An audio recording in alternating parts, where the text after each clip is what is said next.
we're looking at study unit 25 first. Study unit 25 is looking at this: risk identification and the risk register. Okay, obviously risk register would be just a way to keep record of that, the different risks that we identify. Okay, it's like a register when let's say when you attend an event, they normally take a register because they want to check how many attendees have actually attended. Does that make sense? Yes, sir. Okay, Yes, so sir. the same thing applies here.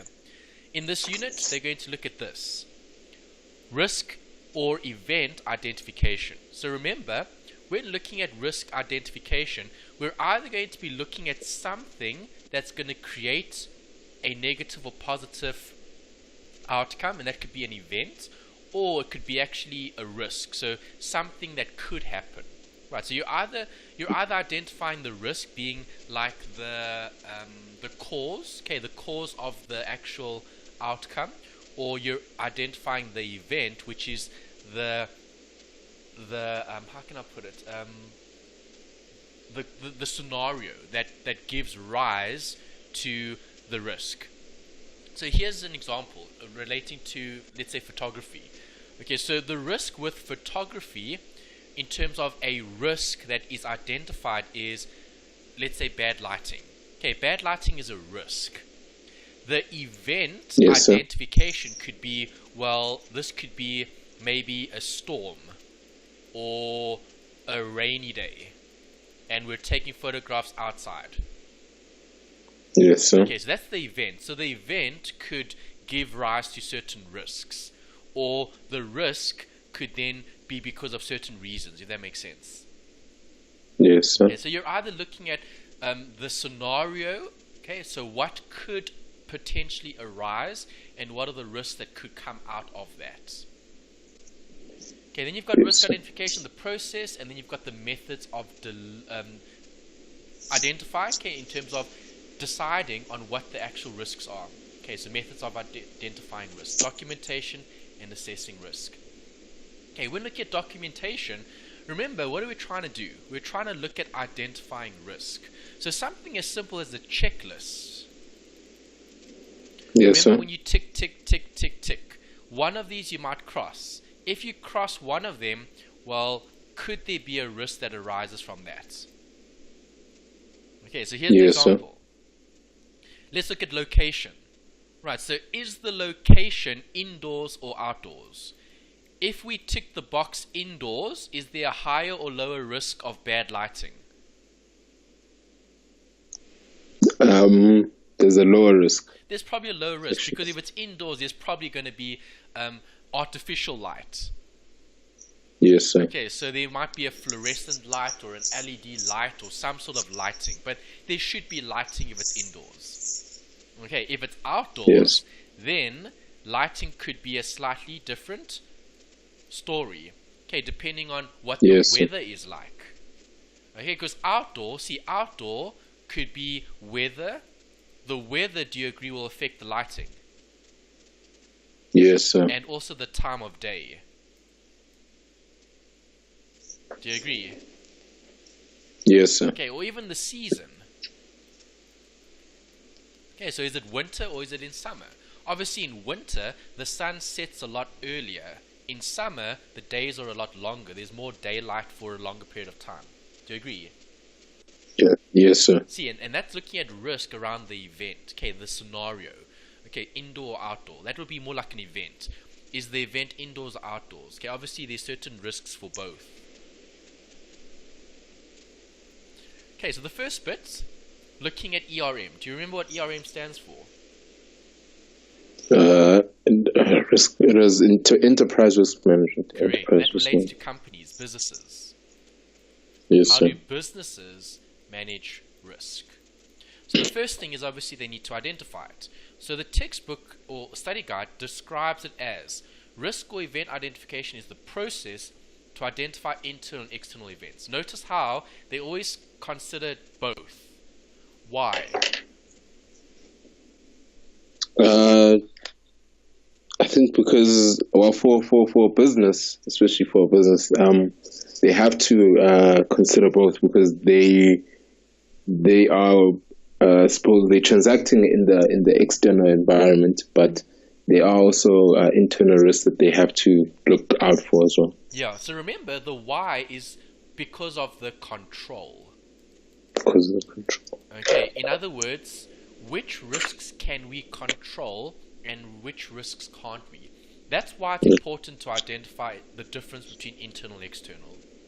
Yes, sir. Okay, if it's internal, generally you should be able to control those risks a lot more than if they were external. Yes, sir. Okay, for example, we just spoke about ESCOM. Is that an internal external risk? That's an external risk, sir. Well, okay, the price of electricity would be an external risk. Do you agree? Because we don't know what the increase is going to be. Does that make sense? Yes, sir. Internal risk would be, well, yes, how sir. much electricity do we consume? Do you see how the one we can control, the other we can't? Yes, sir. Okay, so you can decide how much electricity you're going to consume. Okay, or maybe you're going to be more smart about your consumption. Right, so let's use LED globes instead of normal fluorescent, okay, or halogen globes. Okay, obviously, yes. Halogen globes consume a lot more electricity than LEDs. Yes, sir. Okay, external would be, well, we don't know how much the price of electricity is going to increase by. Okay, is it going to increase? When is it going to increase? See, that's external. We can't control that. Yes, sir. Okay, then they talk about the process. The first bit here is looking at this, a method. Okay, do you agree? We need to start with something. There needs to be step number one, which is the method. Okay, and the method is going to be guiding us as a guide in terms of how we're going to identify the actual risk. So one risk identification method will not be sufficient to identify all the risks, but we need something that's going to lead us to the next step. See, that's important. Yes. Okay, so something needs to act as like the catalyst. Okay, the starting point. Yes. Okay, once you've got that starting point, you should be able to identify more risks. Yes, okay, because sir. that's the start. Okay, so I need something. Once I've got something, I can identify risks, and then from that, I can identify more risks. And that's why the process is looking at this, supported by consulting. Right, can you as an individual identify all the risks? No, so you can't identify all the risks. Why not? So, well, there are some risks. For me, if I take a personal example, I can identify some of the risks that I might encounter, or the risks within my chosen field. Correct. But unfortunately, I'm not a know-it-all. So there are other people who might know in depth, other people who might come with experience, who Correct. might open me up to the realities of other risks that Exactly. I might be experiencing and have ignored, or that I haven't encountered yet. All right, so here's the question. Yes, sir. When you're feeling down or when you think you're getting sick, okay, Yes. what do you normally do? Do you go to the doctor? Yes, sir. Normally. Okay, why do we go to the doctor? Well, because we're going to consult and get his opinion and get, I suppose, a cure for what we're feeling. Okay, correct. So we normally seek a second opinion when we don't have all that information, right? Yes, sir. Okay, because as an individual, we're not all doctors, so we don't know what all the different illnesses are, and we don't know what all the different diseases are, etc., right? Yes, sir. But we know if we need help identifying what sickness or what illness we've got, we can just go to the doctor, we can go to the experts. Yes, sir. Okay, and that's what you're looking at. So risk identification also looks at using other people in terms of their expertise to help with identifying risk. And then notice how they talk about this as being continuous. We spoke about it earlier. There's no destination. You can't say, well, okay, now we've achieved good risk management. Good risk management is a process that's ongoing. Yes, sir. Right, so here are some of the ways that you can identify risk. These are the methods that they've given you in your study guide. Number one is a self-assessment. Is that going to be able to identify risk? Yes, sir. Definitely. Okay, so let me ask you, if you had to assess yourself, Yes, sir. okay, what risks would you say exist based on what you've assessed? The one risk that you actually touched on earlier is, I suppose, the risk of boxing myself into one specific category. Yes. Because I think because I started taking, I began by taking pictures of people, and then I got really good at it, and so I just kind of stayed in that position and that market, that I never thought of pivoting and starting taking pictures of buildings, taking pictures of I don't know, flowers and products and so on and so forth, which could generate more income for me, or that could expose me to different revenue streams, as opposed to me just being, tunnel visioned into just one thing that I do. See, that's good, because now you've assessed your ability, and that creates risks. So risks might be, as you said, maybe being too niche. Okay, it's not a bad thing. See, remember, risks are good and bad. Yes, sir. Okay, so you could be like the best portrait photographer, and you could actually build like a specialist type of view, or specialist type of reputation in that field, and there's nothing wrong with that. Yes, sir. Okay, versus someone who's more general as a photographer, where they're just going to take photos of anything. Yes, sir. Okay, so it also depends on your assessment. See, what is your strategy? See, what is your goal? See, it always comes back down to that. What's the goal? What is the strategy? What are you trying to achieve? Okay, SWOT analysis: strengths, weaknesses, opportunities, threats. You've probably seen this in other modules, right? Yes, sir. Does that help you identify risks? Yes, sir. Yeah, so let me ask you this. How is a strength a risk? Well, I think a strength could be a risk in the sense that that could be the basis on which you become complacent sometimes. You're so good at one thing that you run the risk of not seeing the opportunities in other areas and in other things. Correct, yeah, and also if you believe that your strength, okay, isn't something that you need to work on, then you might also sort of move backwards in a sense, because you're not continually improving. Okay, a strength is a strength only because you're good at it, and because you're keeping up to date with it, if that makes sense. Yes, sir. Okay, a weakness, we know that's definitely a way to identify risks, because certain things that we're not good at can pose risks because we're not good at it. Yes, sir. Okay, opportunities. How is an opportunity a risk? That's an interesting one. Excuse me. I think an opportunity could be a risk in the sense that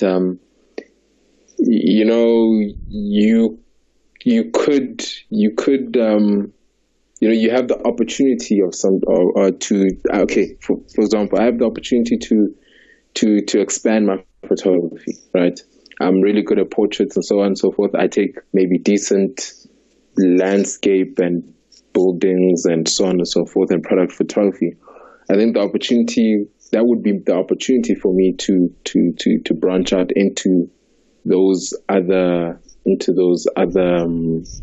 sectors or into those other fields. The risk would come in then would be if I then start practicing all of those other disciplines, and let my very niche or my particular one that I'm very good at and very great and people book me for, let that fall to the wayside, and then suddenly the quality that I was so known for and so on and so forth starts to drop, and now clients don't come to me anymore because the quality isn't the same anymore. Not because I don't take not because I'm not really taking good images, but because I'm not so focused on that particular market or that particular style of photography only, because I'm trying to practice all these other things and I do all these other things as well. Yeah. So I think that's becoming. Yeah, that's a good point. So if you just look at an opportunity, do you agree an opportunity in itself is a risk? Yes, sir.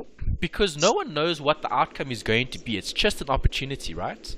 Yes, sir. Okay, so opportunities we believe are good because we have the benefit of hindsight. Yes, sir. Okay, so opportunities could also be bad, but it depends on what the outcome is. So if the outcome is favorable, we generally refer those to, or refer to those opportunities as opportunities. Yes, sir. Okay, but remember, a risk is a risk. Doesn't matter what the outcome is. A risk is just something that's uncertain, meaning something can arise that's positive or negative. We don't know what's going to happen. Yes. Right, so opportunities we believe generally pose positive outcomes, but not always the case.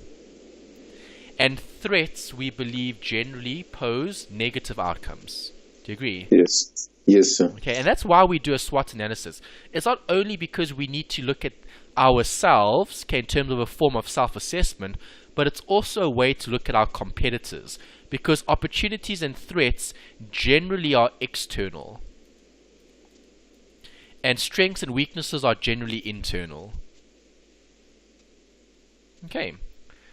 Pestle analysis, this is looking at political, economic, social, technological, ecological, and legal factors. That's all different categories around why a business operates in terms of its environment. So ERM, Enterprise Risk Management, the Pestle analysis is a way to help identify risks.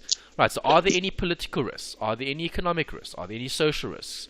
Those are all different areas that a business would be, let's say, monitoring and analyzing in terms of being close to the possible outcomes that could arise. And then talk about Porter's 5 forces. Have you heard of Porter before? Yes, sir. Yeah, you've probably covered Porter's in management, right? Yes, You've sir. done some of those subjects, yeah.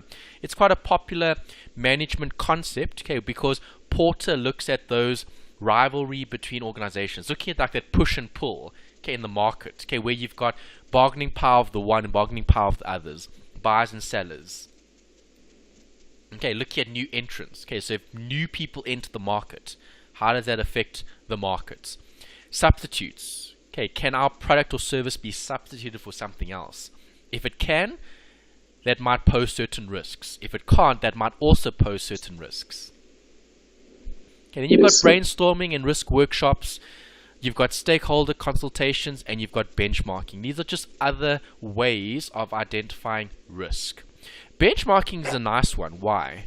Because this is looking at like a, it's almost like a, how can I put it?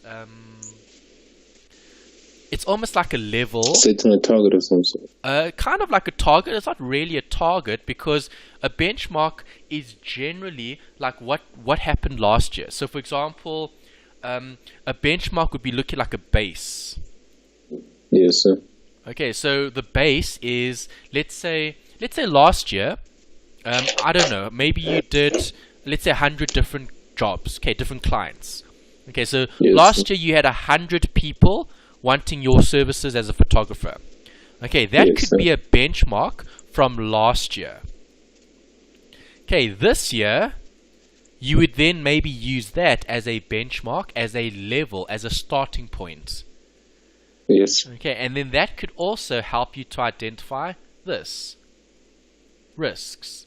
Okay, because if you're not meeting your benchmark, okay, or if you're not meeting your target, okay, or if you're not doing better than last year, it might be because of certain risks. Maybe the market has changed. Okay, maybe there's new technology. Maybe the product or service has changed.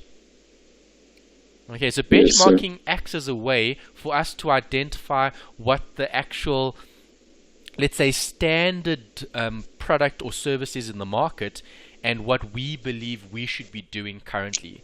Okay, so a target could be a way of presenting a goal based on a benchmark. Okay, so last year we had 100 clients. This year we're going to have 200. Okay, next year we want to have more, depending on what we've got. Okay, so as a photographer, you'd be looking maybe as that as a benchmark. Or you could say, well, how many photographs did I take? Maybe last year I took 100,000 photos. Okay, maybe you can use that as a benchmark. If you want to become a better photographer, maybe you should take more photos. Okay, that could be a risk. Okay, a risk could be, well, I'm not taking enough photographs. Okay, if I'm not taking enough photographs, I'm not practicing my skill. Okay, diagnostics, ways to diagnose. Like diagnosis. So when you go to the GP, the doctor, okay, they diagnose your illness. Okay, so they'll say, okay, you've got the cold. Okay, or you've got a headache, or you've got, I don't know, a fever. Okay, so that could be something that they diagnose, and that would be a form of what? Identification. Yes. Okay, so diagnosis is actually identification. Okay, you're identifying what the problems are. Okay, so as a photographer, you should be able to identify what the problems are. You'll know if the light is good or bad. You'll know if, how can I say, the focus is off or not. Okay, so obviously you might have to adjust your focus, okay, in terms of maybe your lens and that, just to get a better photo. But see, you know that. You diagnose that. Okay. Yes. Organizational charts and flow charts. How is that a way to identify risk? It's process, do you agree? I think so. Sometimes, yes, process. Sometimes? Carry on. No, I was just going to say that sometimes when you write, I just think that sometimes when you write things down, I want to say you open your mind up a little more, because you start to see different things. So you start to realize some of your opportunities, start to realize some of the risks, just by writing things down, putting them perhaps in a flow chart or in some sort of writing. Your mind starts to work and ideas start to flow, and you could end up identifying some of the risks in that way. Okay, that's a nice consideration. So definitely, sometimes drawing these graphs, these diagrams, okay, can help us identify what the risks are. Okay, there might be gaps in the actual process, because a process might not be perfect, and there might be room for improvement, or there might be areas that are considered more risky than others. Do you agree? Yes. Okay. Right, then they've given you a fishbone here. A fishbone is just looking at components of a whole. Okay, it's looking at, like, the fishbone is obviously the middle bit, and then you've got all of the, like, separate bones. I don't know if that makes sense. It's not a very good drawing, but kind of like what a fish is, right? Yes, sir. Okay. Does that make sense? Yes, yes. Okay, so if I'm looking at a fishbone, the fishbone would be looking at the process broken down into its components. Right, it could be something like the engine. Okay, the engine is very complex. So if I'm looking at a vehicle, okay, the engine would be the whole thing, okay? And then the separate components could be all the different things that help the engine run correctly. Yes, sir. Okay, so it might be a filter that needs replacing. Okay, it might be a, I don't know, a spark plug that's not working, or whatever the case is. But remember, it's just looking at the different components. Right, so as an engine, okay, the vehicle needs to operate. Okay, there are so many different components that go into making that engine work. Right, it could be a filter, it could be something else, it could be something electronic, whatever the case is. Right, but all of it is responsible for the actual engine, okay, so it can run. Right, now that's the financial statements. That can also help you identify risk. Why? Well, let's look at finance. Okay, that's information. Okay, we spoke about this earlier. Information allows you to identify good or bad, okay, risks or not. Yes, sir. Okay, then you've got the quality control checks, also a way to identify risk. Inspections and audit reviews. Right, someone is going to check. Okay, this is practical application, this is checking. Right, so something as simple as like a trial balance. A trial balance is actually a form of risk management. What does a trial balance do? It checks that your debits are equal your credits. How is that a form of risk management? Well, if debits don't equal my credits, I've got mistakes. Does that make sense? Yes, sir. Okay, so people or inspections or checklists, those can help in identifying risks.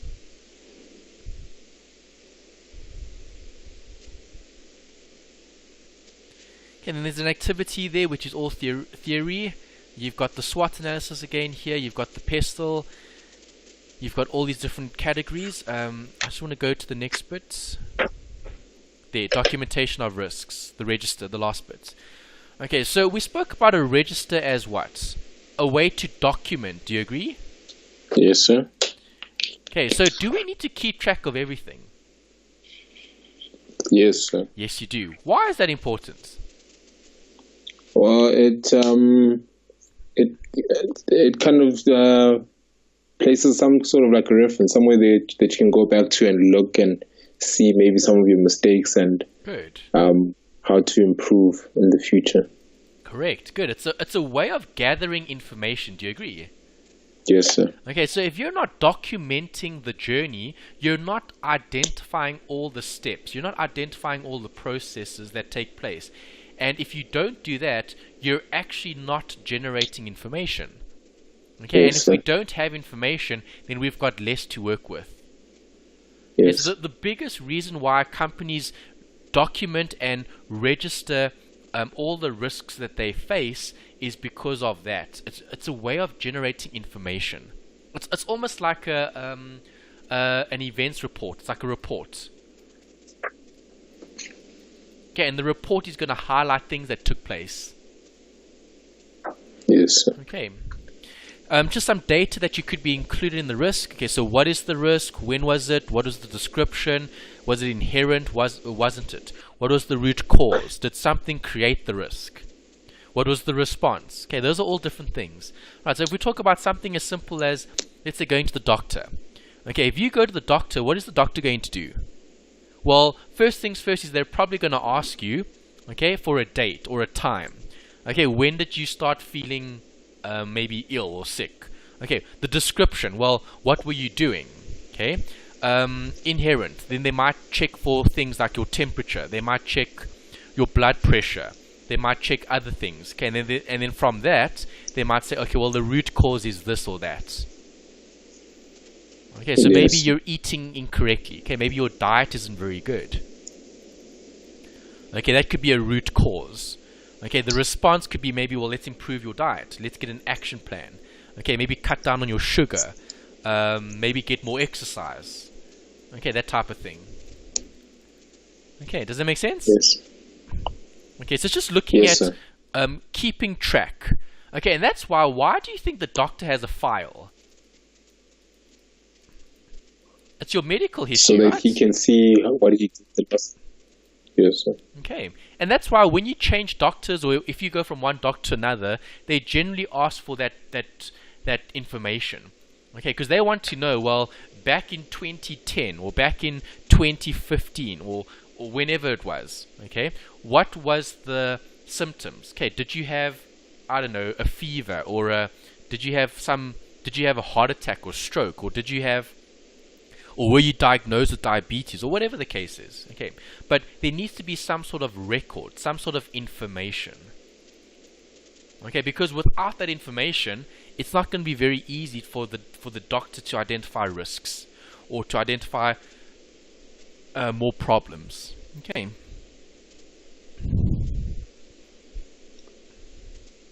All right, I think then that covers that chapter. Yeah, that covers that chapter. All right, the next one is looking at risk assessment, managing risk, and the reporting. Right, that's topic 11. Okay, obviously, topic 11 is split into two chapters. Three, actually, 6, 27, and 28. The first chapter is looking at the risk assessment. Okay, so let me ask you what this word entails. When you see the word assessment, what does that actually mean? An assessment. It's I suppose better word to say is testing. So you're assessing something. So you're testing, or you're analyzing it to see how far it might be, or Okay, what but let to me do. ask you this. How do you test? How do you analyze? What must you do? Well, I think you should have not just questions, but you should have certain um, maybe expectations of something. Expectation? Kind of, but it's more detailed than that. Okay, so do Yes, you sir. agree? What was the first step? Risk identification. Do you agree? Yes, sir. Okay, so identification means let's identify a risk. Okay, so let's talk about, we spoke about the doctor, so let's keep on that theme. Okay, so do you agree the doctor is going to identify a risk? And the risk might be getting diabetes. Yes, sir. Okay, that could be a risk. Okay, you're drinking too much cold drink, you're eating too much sugar. Diabetes could be a risk that the doctor has identified. See, notice risk identification. Does it make sense? Yes, sir. Okay, now we need to look at the assessment.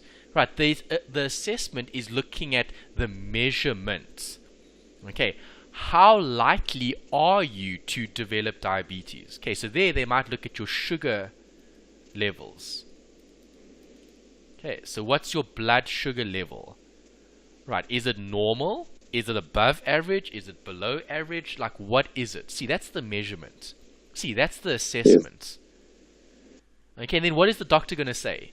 You're either going to be high risk or low risk in terms of actually getting diabetes. Do you see how Yes, sir. do you see how I applied that?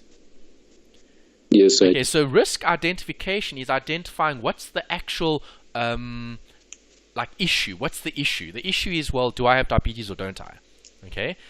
The next step is the assessment. Okay, how likely are you of getting diabetes? Okay, or do you have it? Okay, that's the thing. Okay, that's the assessment. Okay, so risk assessment takes the identification one step further because it actually looks at trying to measure or quantify the actual risk. Okay, Yes, so sir. here's another example. Let's talk about theft for a company, okay, for a business.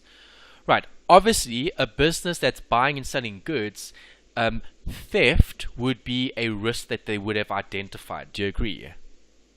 Yes, sir. Okay, the assessment of the risk would be, well, how much is actually stolen from the business, okay, or taken from the business? Okay, so is it a lot? Is it very little? Okay, that's the assessment. Okay, and then we as a business going to have to decide, well, what's the next step? Okay, we might have to do an investigation. So who's stealing from the business? Is it the customers or is it the staff? Okay, do you Yes, see sir. that? It's looking at the actual measurement of it. Yes. Okay, so the textbook talks about two risks again. We saw them earlier: inherent and residual. Inherent means before, residual means after. Okay, this involves the assessment.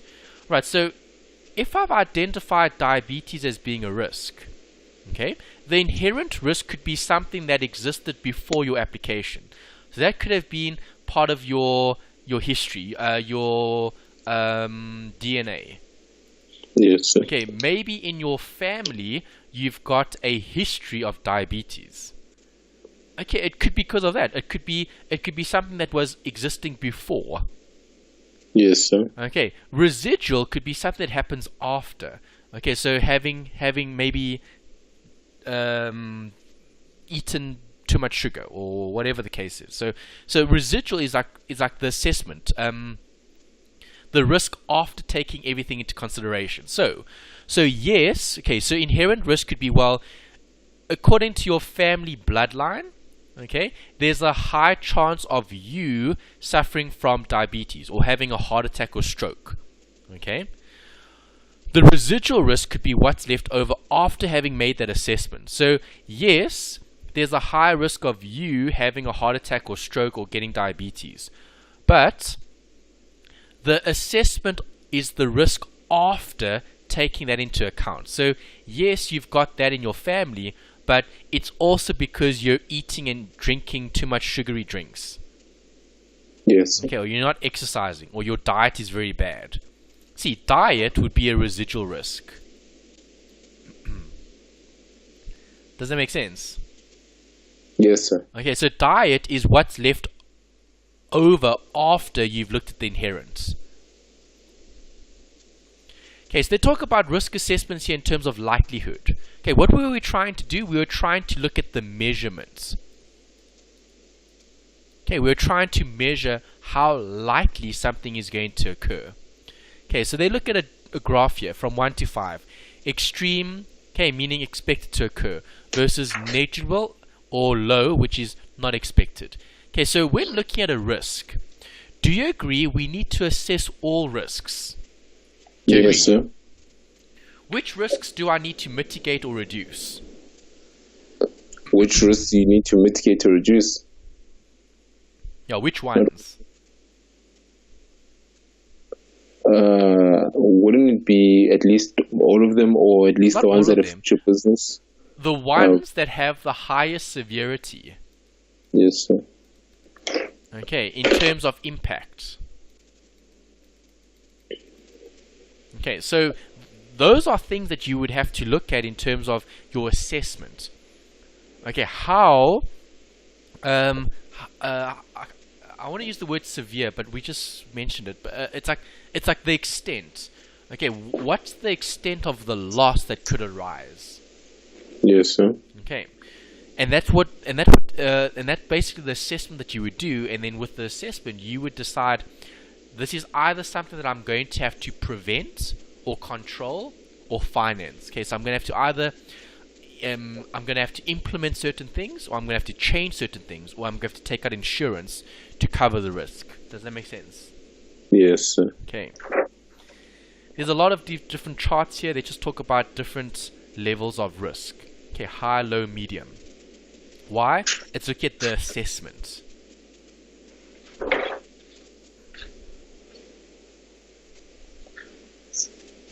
Okay, so here in the self-assessment activity, after this, you should be able to define inherent risk versus residual. Okay, so let's talk about photography. Okay, again, relating to your business. Right, can you think of an inherent risk that's inherent in photography? A risk that exists in that before you assess something. A risk that exists, or that you inherit within the business, would be wow. Actually, the risk of I don't know. If I say this, I don't want to say it in a broad sense, but I think I suppose sort of like the risk of clients, in the sense that you could incur the risk of okay, I don't know if I'm going to explain this correctly, but the risk of a client, in the sense that whether the client pays or doesn't pay. I think a client attached to financial compensation is like a big risk, especially with short turnaround times and needing to be paid. That's a big risk that I think all photographers have been through, but no one really talks about, is the fact that when a client needs work, for example, by the end of tomorrow, but you run the risk of perhaps not receiving your compensation for the next 3 months or something. So that is an inherent risk that even to this day I still face. Okay, so you're looking at inherent risk as being maybe a photographer is in the service business. Yes, so in the service business, it's quite difficult to ask for payment up front. Maybe you should, though. Maybe as a photographer, you should ask for a deposit. Yes, there's that. So it just takes like forever for, there's the initial deposit, which is usually, depending on which photographer you are and what the job is, it'll probably be 50%. Yeah, because remember, because I'm thinking about what you mentioned. So I would think in terms of inherent risk. Inherent risk is something that you can't take away from that industry. It's something that exists before. So that could be something like, as you said, it's a service. Yes. So now, can you take back a service once you've rendered the service? No, sir. No, you can't, because you've done the job. So like the thing is, like as a photographer, if you take photos, you've taken photos. Do you agree? Yes, sir. Okay, but the nice thing about being a photographer is that you have product. So you have the actual photos. Do you agree?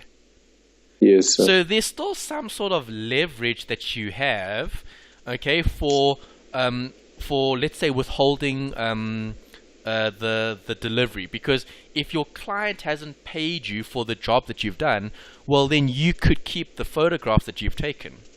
Yes, sir. Okay, but let's talk about a doctor. Okay, if a doctor has diagnosed and done the job in terms of a consultation. Okay, so that's why, Yes. so a doctor would have consulted in terms of giving you medical advice. Do you agree? Yes, sir. Can they take back that medical advice after they've given it? No, they can't, No, sir. they can't, because they've rendered the service, right? Yes, sir. Okay, so for a doctor, that's an inherent risk.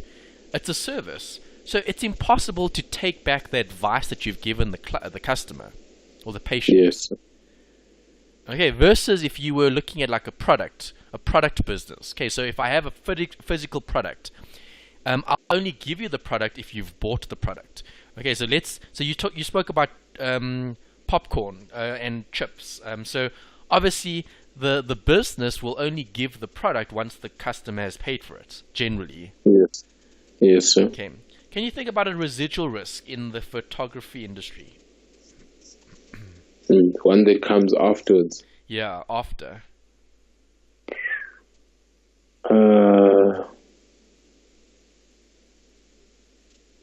Would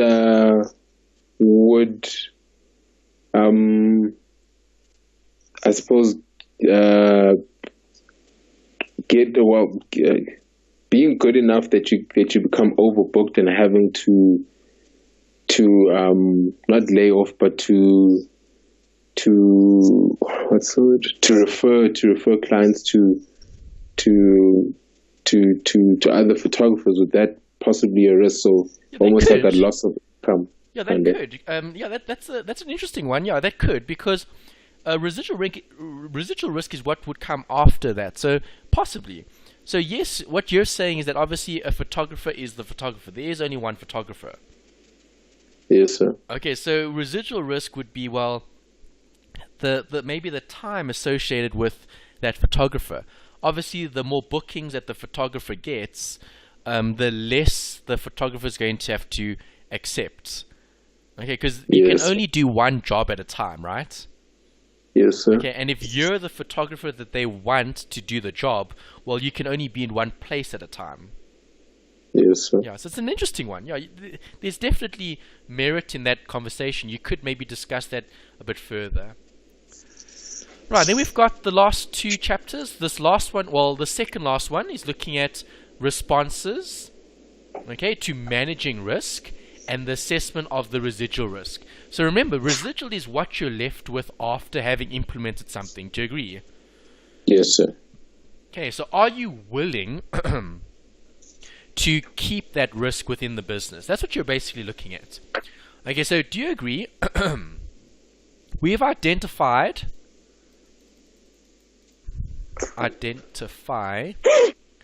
a risk. Yes, sir. Okay, what do you do with that risk? You need to assess that risk. Once you've assessed the risk, if the risk is severe enough and you actually need to do something about it, then you're going to be looking at your response. So now, what do I do? Then the next Yes, sir. part is, well, with the risk that I'm left with, okay, am I going to be happy with having that risk or aren't I? Right, so something could be like your equipment. Okay, as a photographer, do you agree if your equipment gets stolen, is that a risk? Yes, sir. Okay, so you've assessed that risk as being detrimental to the business. Okay, what is your response? I take Yes, out an sir. insurance policy for my equipment. Do you agree? Yes, sir. Okay, the big question is, well, are you going to take out an insurance policy to cover everything, or are you only going to cover the most important items? The most important items. Probably. Well, it depends. See, it depends on your assessment of the residual risk. Yes, sir. Okay. Right, so in this chapter, they talk about responses. What could you do? Right, well, risk profile or appetite of the organization, stating the level of risk it finds acceptable. Right, so this comes back to what we spoke about last week. How much risk are you comfortable with? Okay, if you're comfortable with risk, are you going to take out insurance? Probably not. Yeah, no. Okay, if you're comfortable with risk. Okay, meaning if it happens, it happens. If the equipment gets stolen, the equipment gets stolen. Yes, sir. Okay.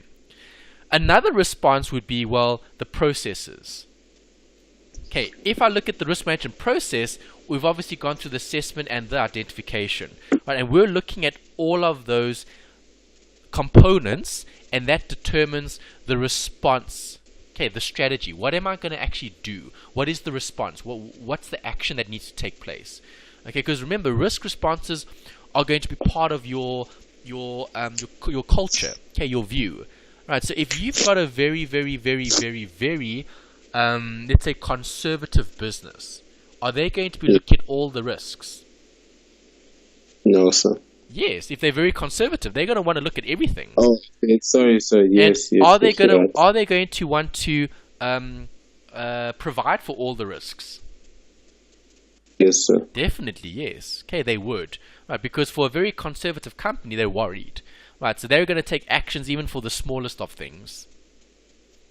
Okay, then another thing is responsibility. Who's responsible? And then what's the monitoring or reporting process? Right, all of that is part of the actual process. Okay, the action. Okay, the what are we going to do? Right, so the responses are quite basic. You're either going to avoid, you're going to reduce, or you're going to transfer or share.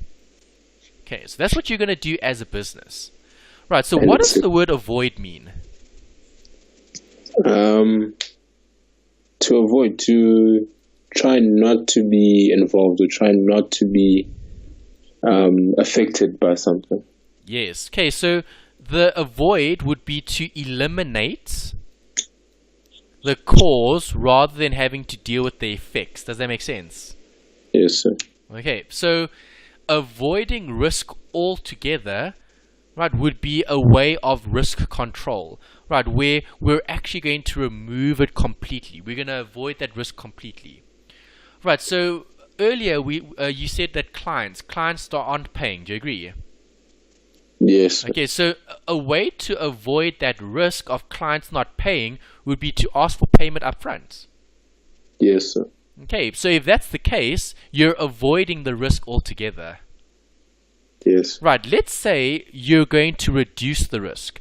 Okay, so how would I reduce the risk of clients not paying for my photography? Well, reducing the risk could be asking for a deposit and following up. Okay, sending reminders. Yes. Okay, that could be a way to reduce the risk of non-payment. Okay, another way could be maybe screening your clients. Okay, maybe some clients are good clients because you've screened them. Okay, so you know that clients that meet these criteria would be most likely to pay. Okay, so I'm only going to deal with medium to large businesses because that reduces the risk of those businesses not paying. Small businesses probably don't pay or higher risk of not paying. Does that make sense? Yes, sir. See, that's a way to reduce risk. Okay, another would be to transfer to share the risk. Okay, so let's take out an insurance policy. Okay, for bad debt. If clients don't pay, someone else is going to cover me for that. Yes, sir. Okay, that's transferring the risk. You're saying, well, let the insurer take the risk of maybe getting or having my equipment stolen. Okay, or non-payment from creditors. All right, does that make sense? Yes, sir, that does. Okay, and then you've got the last one, which is accept. Accept means you don't do anything. You just sit back and say, well, if it happens, it happens. Yes, sir. Okay, that's not the best way to manage risk because you should do something. Okay, you should be looking at avoiding, reducing, or transferring risk as much as possible. Alright, sitting and doing nothing is not going to help your business. Okay, so this isn't one that you would consider. It's something that you would do if you had to just say, well, basically you're just leaving it up to the probability. You're literally like sort of how can I put it? Like it's like you're not taking responsibility for that decision. If that makes sense. Yes, sir. Because, like, for example, you know that theft is a reality. Okay, people steal, Yes, and camera equipment is very valuable, so the likelihood of camera equipment being stolen is quite high. Do you agree? Yes, sir. Yes. Right, so what are you going to do? You're probably going to avoid the risk of it being stolen. So avoiding theft would be, well, you're going to keep your camera equipment with you 24/7. Yes, sir. Do you agree? But now that's not practical. Do you agree?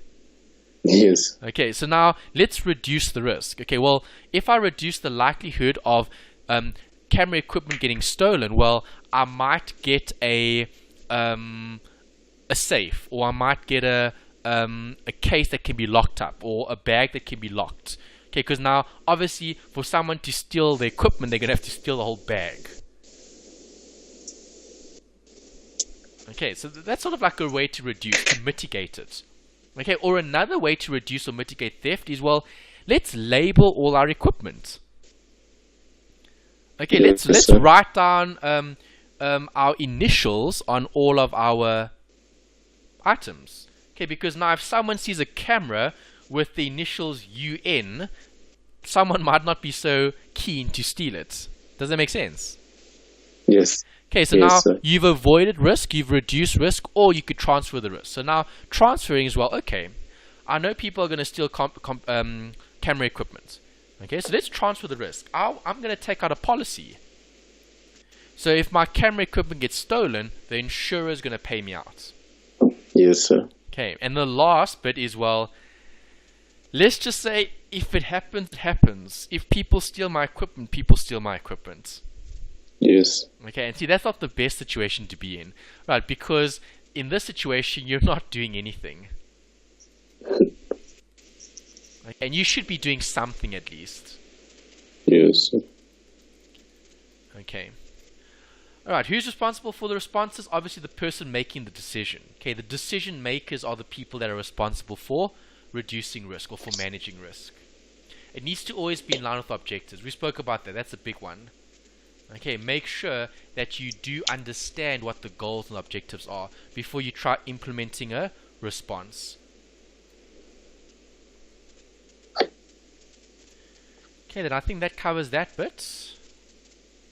They just gave you some examples here. Okay, well, the assessment of the residual.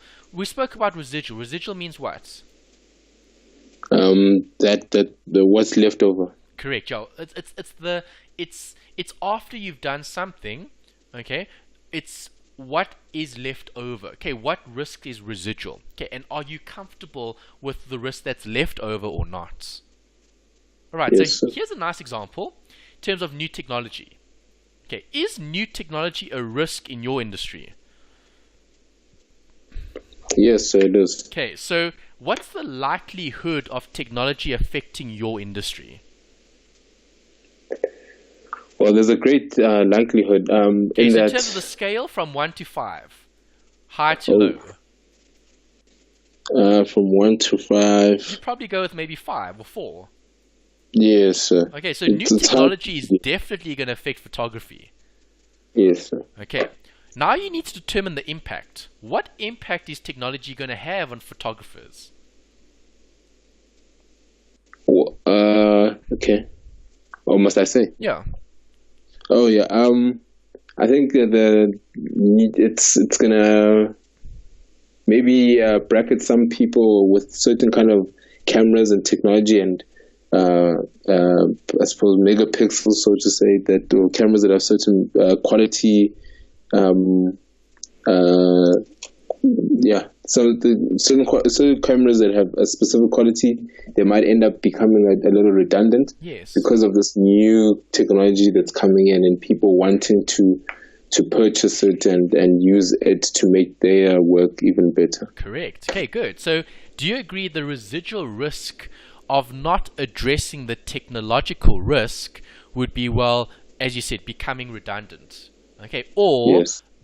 being able to only offer a certain product or service. Yeah. Okay, good. Alright, and then you've got, I think, the last chapter after this. Yes. Okay, final chapter is looking at this, the risk monitoring and the reporting. Okay, and this is probably the most important one. Why? Because this is looking at the review. Okay, so step number 1, identify your risk. Step number 2, assess how detrimental or how is it going to affect your business. Okay, once you've assessed your risk, then you need to respond and you need to do something. Okay, so we're going to either control the risk or we're going to transfer the risk. Okay, then the last step is to look at, well, did I do the right thing? That's the review. Okay, because sometimes you might do something and it doesn't actually affect the risk, or it doesn't reduce the cause of the risk. Does that make sense? Yes, sir. Okay, so the review, so for example, let me say this. Does buying new computer equipment does buying new camera equipment make you a better photographer? No, sir. No, it doesn't. Okay, so the review or the monitoring could be, well, the risk is I'm not producing quality photographs. Okay. Yes. Right. It's not because I don't have the right equipment. It's because I don't have the right skill. Yes, sir. Okay, so do you see where I'm going with this? See, that's the review. So now the review is, well, what's creating the risk of bad photographs? Is it the equipment or is it the photographer? Yes. See, and you won't know unless you review. Yes, sir. Okay, it might be the equipment. Okay, maybe the equipment is outdated. See, that's the monitoring. Okay, now it's time to buy new equipment. Or the monitoring and review could be, well, maybe I lack the skill to be a photographer. Maybe I need to learn more about how to take better photographs. Yes, sir. Okay, so that's the most important step. The most important step is always to review what you've done. Okay, and that's what they describe here. They obviously take this from other material sources. They talk about this, risk monitoring as the continuous evaluation of the organization's operations to ensure the adequacy of control measures and to identify new risks to the organization. Okay, I like this, new risks. Okay, because what did we say earlier? Is risk management a destination? No, it's a process and it's continuous. Do you agree? Yes, sir. Okay, so you might be able to identify more risks, okay, once you've identified, or not identified, once you've reviewed, okay, what was done in the past. And that's why information is so important, because the information gives you, that's why we spoke about the register, remember? What does the register do? It documents all the risks. Do you agree? Yes, sir. Okay, and with that, you should be able to either pick up on new risks, or you should be able to evaluate how successful or unsuccessful your actions are in terms of responding to the risk, okay, managing the risk. Okay, so here we've got loss management, we've got key risk indicators, we've got self-control completed by management, we've got scenario management. These are all different steps that could take place when looking at the actual review. Okay, the evaluation. Right, and there's an important note here in terms of the reporting. Who's going to want to know about this? The users of financial statements, so your shareholders. Most likely, yes. Okay, remember we started with that shareholders and then we had the board. Yes, sir. Okay, obviously we're looking at what here? Enterprise Risk Management, ERM. Okay, so the shareholders have the board, and then the board have all the other managers, employees, and so on under them. Right, so reporting is looking at the relationship between the shareholders and the board. Do the shareholders want to know how much risk the board of directors are dealing with, and what the measures are, and what the actions are? Yeah, I think so. They do. Okay, they want to know that. So remember, a shareholder is going to want to know, is the investment safe? Right, is it a safe investment? Is it a risky investment? And the only way they're going to know if this is a good or bad investment in terms of risk is by looking at the reporting. Right, and that's why in financial statements, so for example here, in the NASPERS financials, they normally have a section looking at risk. Let me just find it for you. Okay, risk committee. There we go. Here's even the King 3. Application of an approach to King 3. Right, notice how even in the financial statements, the board of directors, the people creating these financials, they need to specifically identify these areas of risk that they need to provide for in the actual company's financial statements. Why? Because it affects the performance of the business. Here, committee report, social and ethics.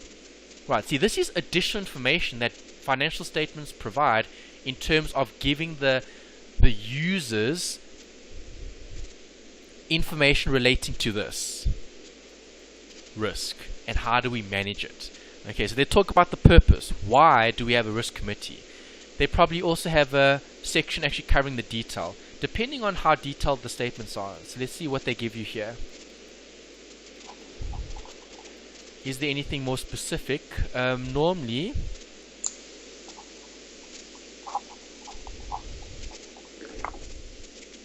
there. How do we manage risk? Page 26. And looking at technology and trends. See, this could be one report. This could be a report talking about the risks in terms of technology. Because remember, NASPERS relies a lot on technology. Okay, remember, NASPERS is a media company. They deal with multi-choice. They deal with internet companies and all of that. So, is technology going to affect them? Yes, sir. Definitely.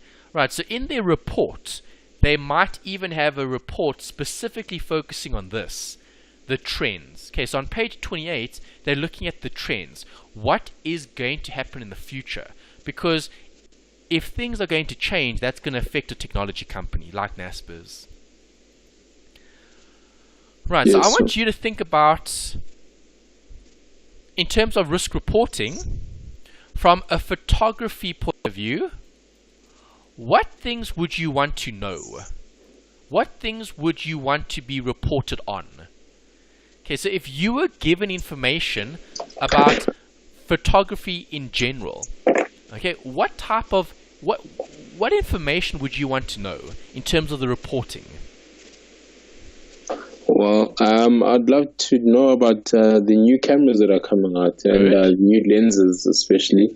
Yeah, so trends in terms of technology as well. Probably. Also about new lighting techniques. Like lighting equipment and stuff like that. Good. I'd love to know about those things. Okay, so technology, trends, okay, techniques. What else would you want in terms of reporting?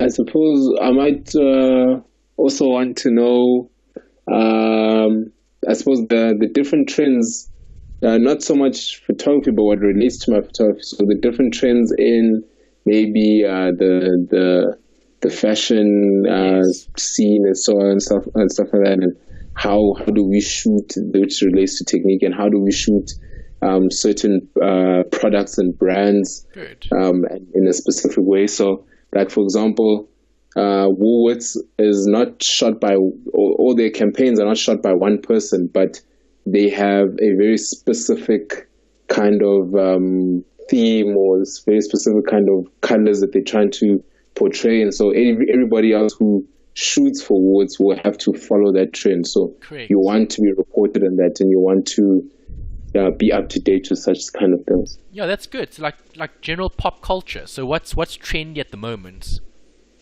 Yes, sir. Yeah, good. All right, Unam, and that covers the 28 chapters. That's the end of this module. Okay, not FAC, sorry, MAC, Mac 2601. We've covered everything. They do give you a glossary toward the end of the textbook. What I would suggest you do is maybe just read through the glossary once or twice, just to be more familiar with some of these terms, because as I said earlier, when we looked at the past paper, you can see there is multiple choice, right? And there's also long questions as well. So with multiple choice, from an examiner's point of view, you would want to try test the student's ability to interpret different concepts or different terms. So generally, the glossary is quite a nice way of finding short MCQ questions, okay, that the examiner would want to test the students on. So don't overlook the glossary. Okay, the glossary is actually a lot in terms of content. I mean, from this page. Okay, so currently we're on page 224 of the PDF, and we've still got another approximately 17 pages of information. So there's a lot of terms here. I mean, you can see there's a lot here. Okay, all covering different concepts that have been spoken about throughout the textbook.